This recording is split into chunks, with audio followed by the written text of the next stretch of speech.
قوة التدافع وصلت للاختناق. في بنت هي وقعت على الأرض، الأكسجين مش واصل للمخ وجوه دوت كتير، يعني ما ينفعش الكلام ده. يخرجوا، هو جاي أصلا يهزقنا. في ناس طبعا اتعرضت للاختناق، والناس اللي هي الشباب بيعملوا قوة تدافع جامدة بيوقعوا البنات، وطبعا ده مش شيء مش مظبوط.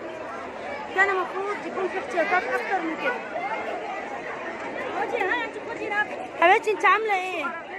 ايه اللي حصل لك؟ حسيتي بايه؟ الاكسجين اصلا مش واصل لمخها نهائي. ها؟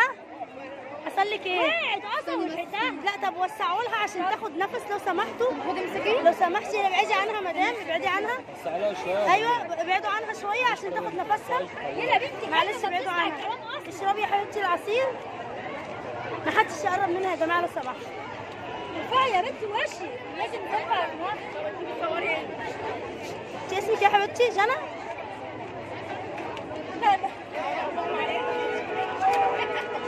يا بنتي انت لو معلش عشان خاطر احمد زفتي قال لي انت ايش من غير ما يموت. انت موافقه اطلعها على اليوتيوب ولا لا؟ موافقه اطلعها ولا لا؟ موافقه؟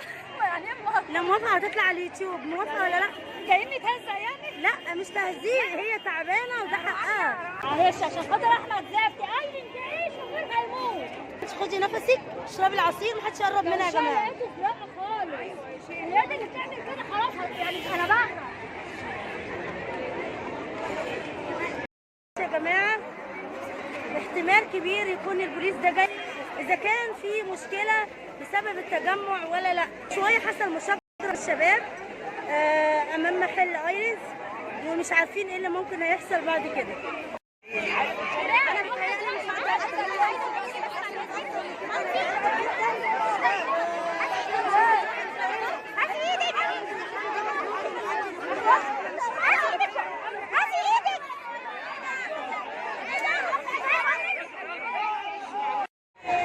البوليس طبعا انتشر في المكان لضبط الحركة الأمنية بسبب الازدحام الشديد.